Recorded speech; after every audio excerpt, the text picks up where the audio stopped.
What's up, guys? So I've been wanting to make this video for a while. So there's more to stocks than just buying and selling, right?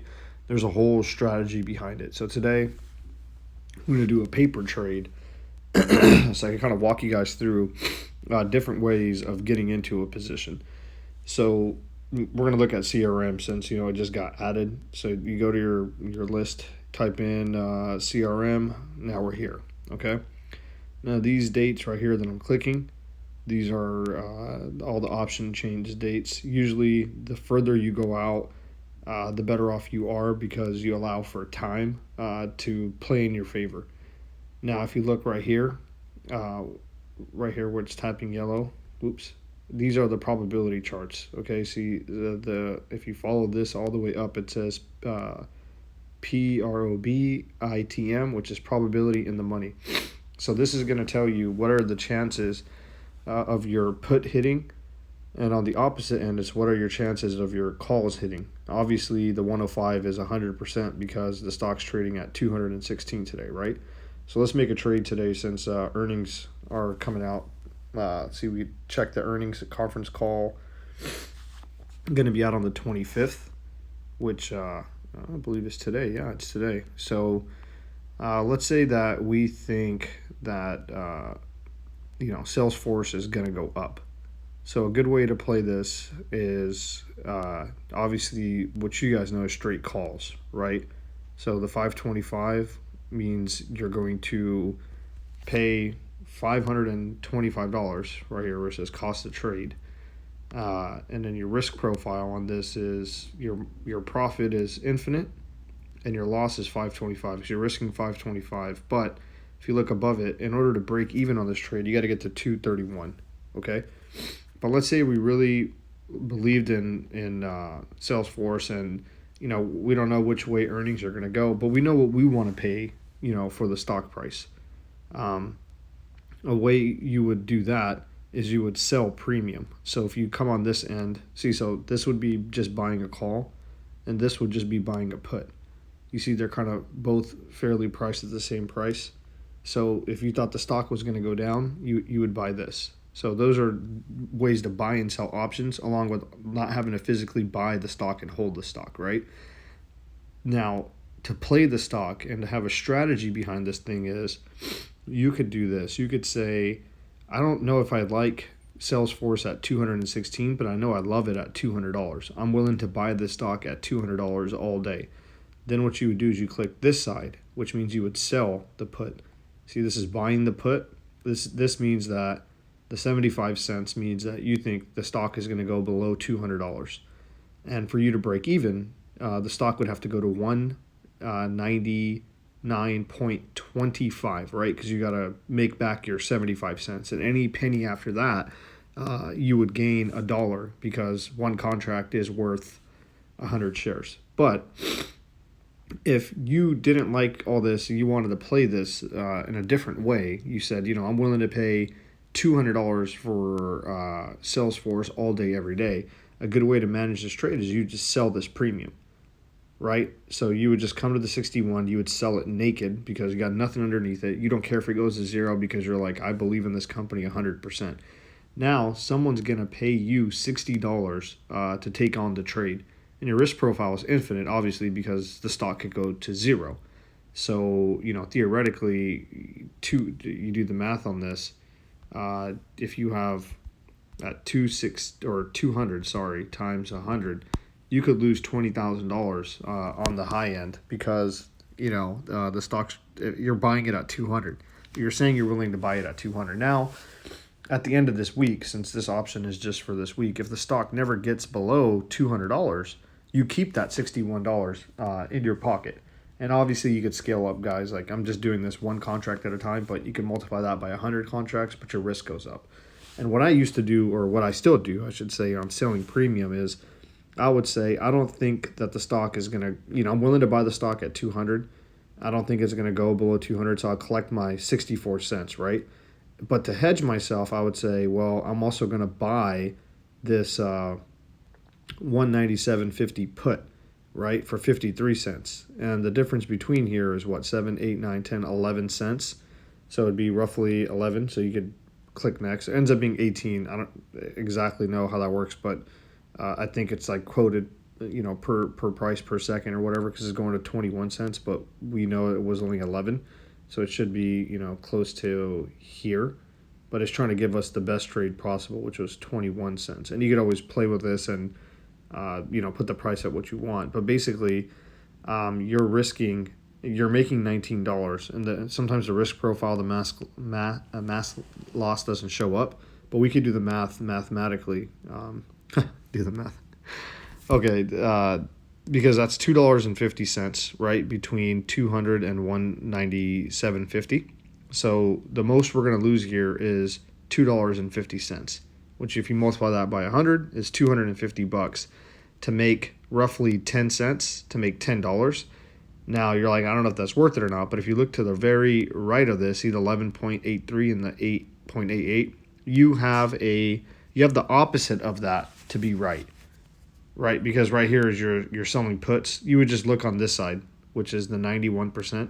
If you sold the put, if you sold this option, you have a 90% chance of making that $10, versus if you were to buy this call option just buy this call, you have a 44% chance of being right.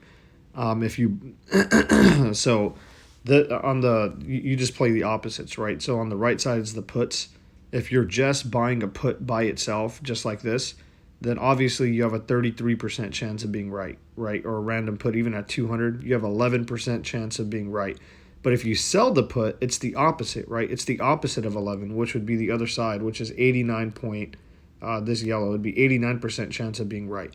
I hope that makes sense for you guys. Now, now let's say you wanted to play the other side, you're like, well, I like this stock, or let's say you own stock. Let's say way back in the day you were really smart and you bought 100 shares of this back when it was at like $100.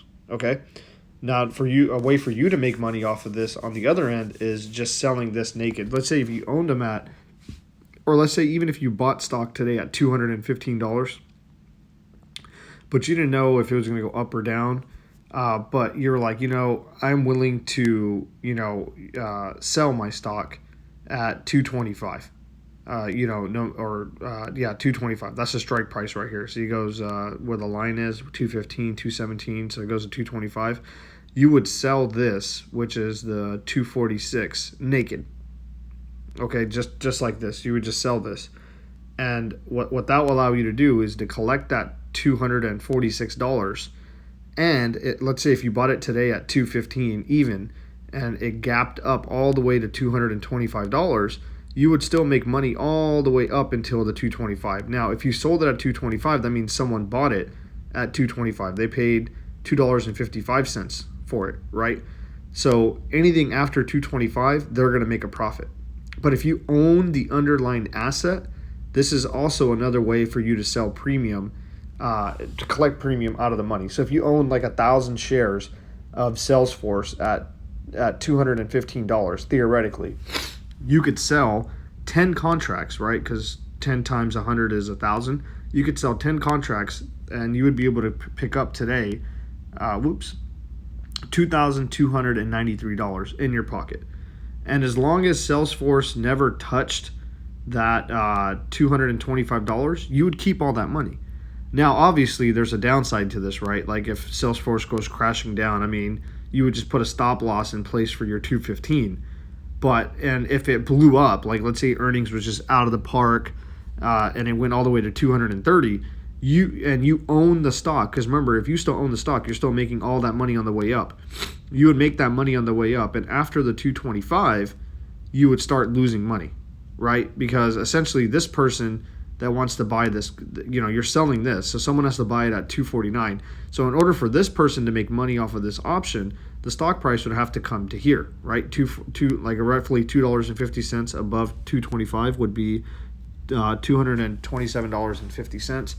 But at that point, it doesn't matter, because you own the underlying asset, you would keep this $2,000 for sure in your pocket.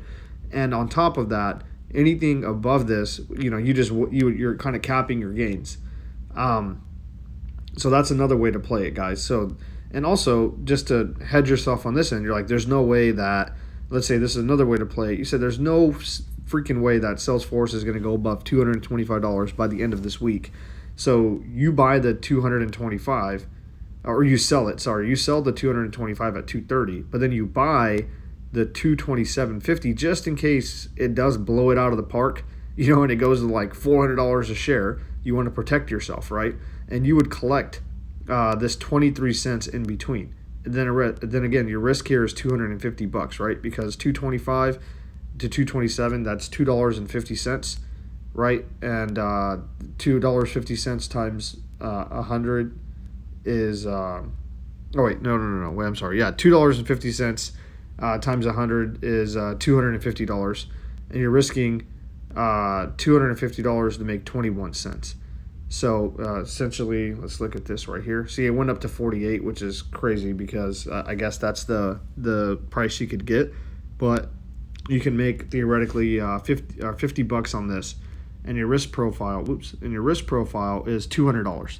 So you're risking $200 to make 51 cents, and if you're a probabilities person, then you would see that you would have a 80% chance of being, or 73% chance of being right? Because remember, if you're just buying this call option, this would be just buying the straight call. You have a 26% chance of being right.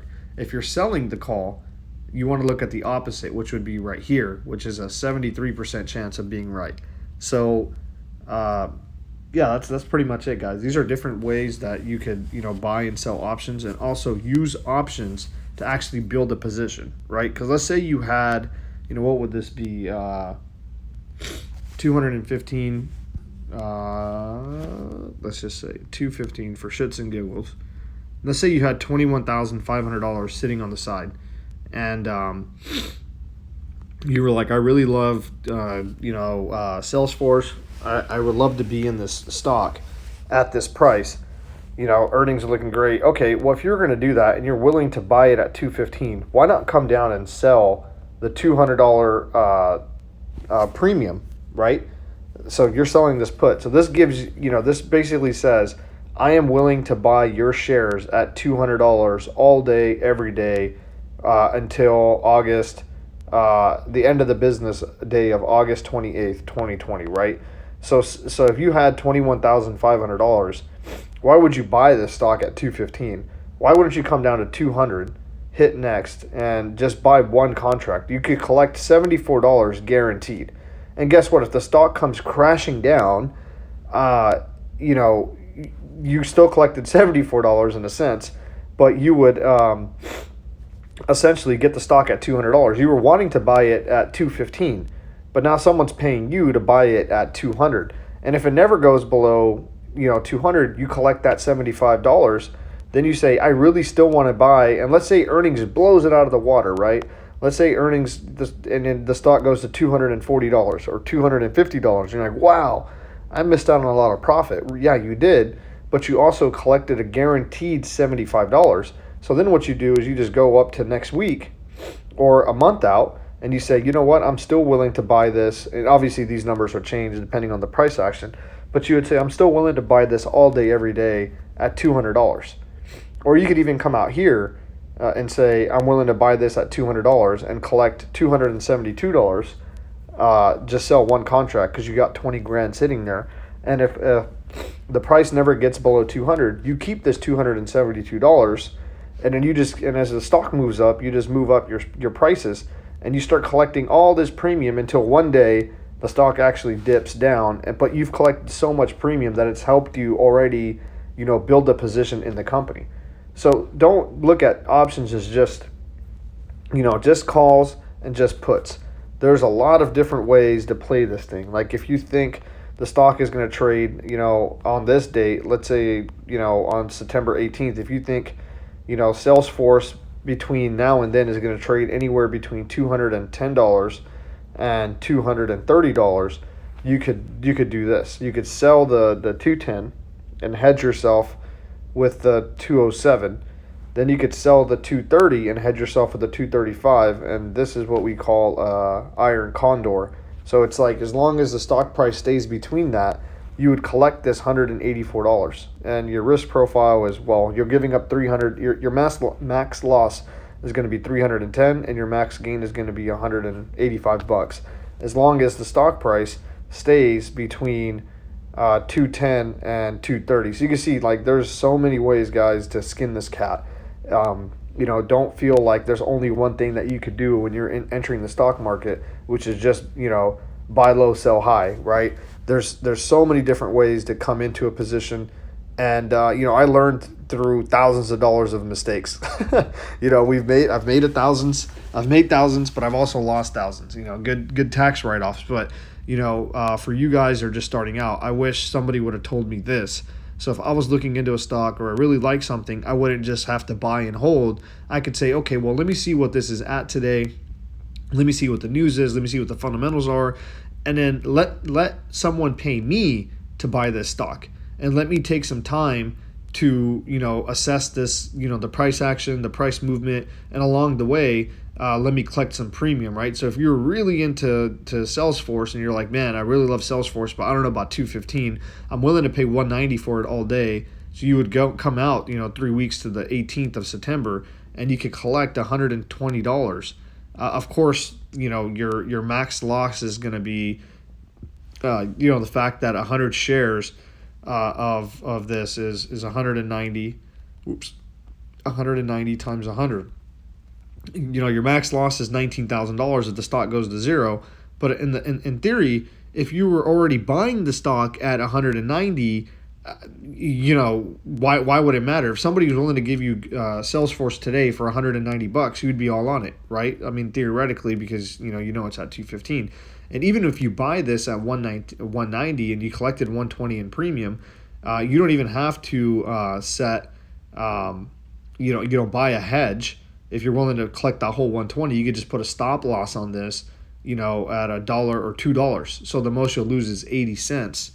And then 80 cents times 100, you lose $80 on this trade. So then you could reevaluate your position and say, oh, okay, now Salesforce is down to 190. Do I want to just enter here, or do I want to sell premium again and see if I could, get some cash? And theoretically, smart traders, what they do is they'll start selling this premium if they got 20 grand sitting there, at a higher volume. They'll hedge themselves at a higher volume. They'll collect about $1,000 a week. And after a couple of months, then they'll actually turn around and buy 100 shares. And then they'll start slowly, they'll buy 100 shares. Theoretically, let's say they bought 100 shares here, and then they'll start selling premium on the top end. So they're always making money off the shares they own, no matter if the price is going up or down. But this is what happens when you are a little bit more of a seasoned trader. But I'm hoping that this little tutorial showed you a new perspective. And, if you guys have any questions, of course, DM me.